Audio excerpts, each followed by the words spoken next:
Well, the latest is, we signed and contracted to do a rematch, and that's what it is right now. Do you know when it's going to be, when we can hear? I don't got no date right now, but I know that's the next fight that Terence Crawford. How long do you think it will be before we have some news about that? I don't know.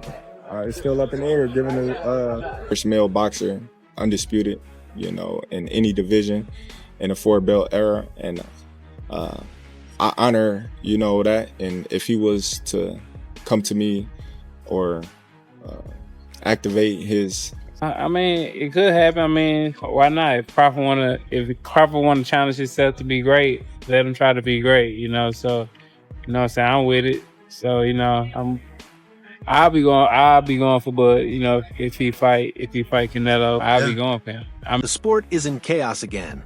Just when it seemed like Terence Crawford and Errol Spence Jr. had gone their separate ways, talks for a rematch are suddenly back on the table as of April 2025. And this time, they are not just rumors. Negotiations are happening behind the scenes. Both fighters are talking about it, and tensions are rising fast, with Crawford already challenging Spence's position in boxing. Let's catch you up. I wanted to see that immediately after that fight, but now time has kind of ran its course. I don't want to see Errol. I just don't want to see Errol get done like that. That's all. And I believe Errol Spence is a generational talent, great fighter. Crawford and Spence have never been the type to hold back. Crawford and Spence have never been the type to hold back. And as the talks start turning into reality, they are getting louder, taking shots at each other in interviews on social media, and now even during a heated live exchange. Spence, who has been out of the ring since his brutal loss to Crawford in 2023, is more fired up than ever. He is pushing hard for this rematch, claiming that the first fight didn't tell the full story, that he was drained at 147 pounds, and that the weight cut took everything out of him. Crawford, however, is reminding everyone what happened the last time they stepped in the ring, how he knocked Spence down 3 times, and how the fight wasn't even close. But Spence refuses to accept that narrative. He is still convinced that at 154 pounds, everything changes. But you gonna knock my first? Because I don't want to personally, we talking about what we want to see. I don't want to see it. Because I know what it's going to look like. The same as it looked last time. No, you don't. Yes, I do. Errol Spence wasn't the same. What was wrong with him? He looked slow. He looked he looked sluggish. Why? I can't tell you. I wasn't in camp. At the division, he dominated for his entire career. All of a sudden, when it came time for this fight, he looked different. Why? I wasn't in camp with him. I can't tell you. I don't know if his body finally broke down for being at 147 for too long. This entire rematch situation has been a roller coaster since the moment Spence exercised the rematch clause after their first fight. When Crawford destroyed him in July 2023, Spence wasted no time triggering the clause, determined to get another shot. But the contract was clear. Unless either fighter submitted written notice stating they couldn't make 147 pounds, the rematch would take place at welterweight again. Spence never officially filed that notice, but he and his team kept insisting that the fight should happen at 154. Crawford wasn't having it. He had no reason to give Spence an advantage after beating him so decisively. That's where the standoff began. Can be made, but weight can be used as an excuse and sort of say, I don't feel like it. Like, I'll go up for this guy, but not another guy. So, that's sort of the spirit. The language is very, more precise and very definitive. But the concept is, out of fairness, is, let's not be selective. Then Spence's health issues slowed everything down. Eye surgery, the recovery, the doubts about whether he could even return to form. While Spence was dealing with all that, Crawford moved on, won another title at 154 by beating Israel Madrimov, and shut down any talk of a rematch. When reporters asked him about it, he barely acknowledged the possibility. Nah, he said, dismissing it completely. At that moment, it looked like the rivalry was over for good. Same question, but I want your reaction. Is a Errol Spence rematch on the table still, or? Nah. All right, we're gonna wrap that. I'm trying to tell you. But now things are shifting fast. Crawford is no longer shutting the door completely. Spence is ramping up the pressure, calling him out every chance he gets.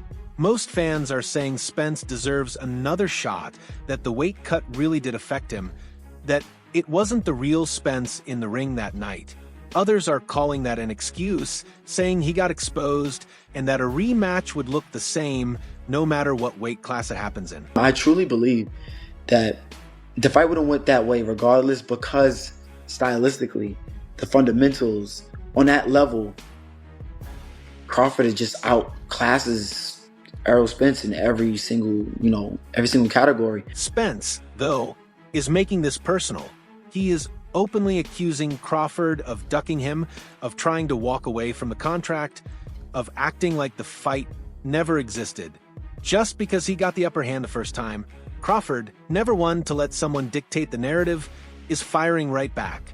He is telling Spence he had his chance, that he got dominated, and that he didn't even look like he belonged in the ring with him. 54 or 47, but I'm sure he probably gonna push the weight up, but there's no gonna be no change in the decision.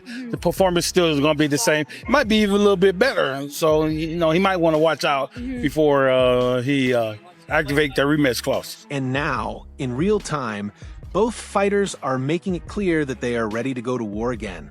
Spence, despite everything, is still confident. He is saying that Crawford has never fought him at full strength, that he wasn't himself in that first fight, and that he is going to prove everyone wrong. Crawford, on the other hand, is almost laughing at the idea that anything will be different. To him, Spence is always overrated, his style is too predictable, and if they got in the ring again, he would beat him even faster the second time. The trash talk is getting more intense by the day, and with both men finally admitting that talks are happening, this fight is looking more real than ever. Let's go! As you can see, man, breaking news, Errol Spence then activated that rematch clause to fight Terence again, right? Let's be honest, we all saw the fight. Crawford beat boogers out that boy. However, this trash talk is already causing some waves in the sport. Terence Crawford and Shakur Stevenson have always been tight, their bond built on years of respect, mentorship, and shared ambitions. But now, their views on Errol Spence Jr.'s legacy are splitting them into opposite corners. Crawford, never one to sugarcoat his opinions, has ignited a firestorm by outright dismissing Spence's Hall of Fame credentials. Meanwhile, Stevenson, one of the sport's brightest young champions, isn't having it. The disagreement is stirring heated debates among fans, analysts, and even fighters, with opinions clashing over what truly defines a Hall of Fame career. That's a good win. I'm still a fan. I hope he do well. But once it got to the point where I moved up in weight and I'm in the same weight as Spence, it's just like, oh man, you ain't fighting nobody. You this, you that, you this, you that. So now they trying to blemish my accomplishment just to boost him up. I'm like, dude, you're not gonna do that, because I can retire right now and be in the Hall of Fame. He couldn't. Everything that I've accomplished, he's still trying to accomplish. I don't want to sound like I'm hating on him. I honestly don't know if he make it to the Hall of Fame with the accolades that he didn't got right now. Crawford set this controversy in motion during an appearance on the Pound for Pound podcast with Kamaru Usman and Henry Cejudo. He didn't hesitate when the topic of Spence's legacy came up. In his view, Spence doesn't make the cut. His reasoning? Spence only fought in one division. While he acknowledged Spence's accomplishments, unifying 3 welterweight titles, defeating top-tier opponents like Sean Porter, Danny Garcia, and Yadenis Ugas, Crawford was firm in his belief that it wasn't enough. To him, a Hall of Famer is someone who conquers multiple weight classes, builds an undeniable resume, and proves their greatness beyond a single division. Discredit one of the best wins on your resume. It starts to make people look at your resume with a question mark. Terence Bud Crawford. That statement itself is interesting to the whole boxing community. Crawford didn't just critique Spence's career. He effectively shut the door on any discussion of his place in boxing history. And this is why everyone in the sport is getting back at him, with fans and experts calling him out for downplaying Spence's achievements. Some see it as unnecessary disrespect, while others feel Crawford is just being honest. But the most surprising pushback didn't come from analysts or former fighters. It came from Shakur Stevenson, one of Crawford's closest friends. When asked about Crawford's comments during an interview with Best Women's Boxing Show, Stevenson was quick to disagree. "I feel as though Errol had a great career," he said, standing firm in his stance. "If it wasn't for Bud, he would have been undisputed. So he went and got every belt one by one. I think he's a Hall of Famer." His words cut through the narrative Crawford was trying to push, offering a different perspective. Went on Pound for Pound podcast, and he said that Errol Spence will not be a Hall of Famer. Can you just give me your thoughts on that? I disagree. You disagree? Why do you disagree? I feel as though Errol had a great career. If it wasn't for Bud, he would have been undisputed. So he went and got every belt one by one. I think he's a Hall of Famer. Stevenson's stance highlights an ongoing struggle in boxing's Hall of Fame debates. Do accomplishments across multiple divisions determine greatness, or can a fighter cement their legacy by ruling a single weight class? Stevenson clearly believes that Spence's dominance at 147 was enough, but Crawford isn't budging.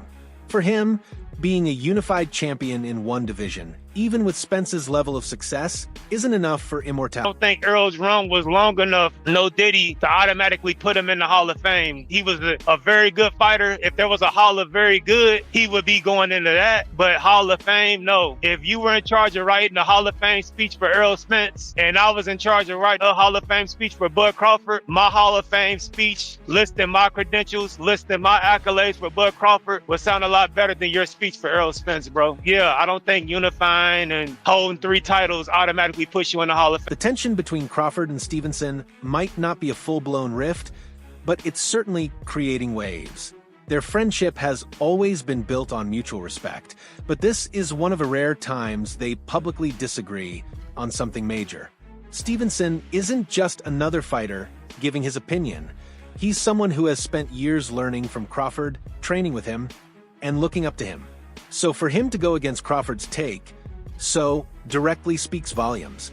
It also raises questions about how their relationship...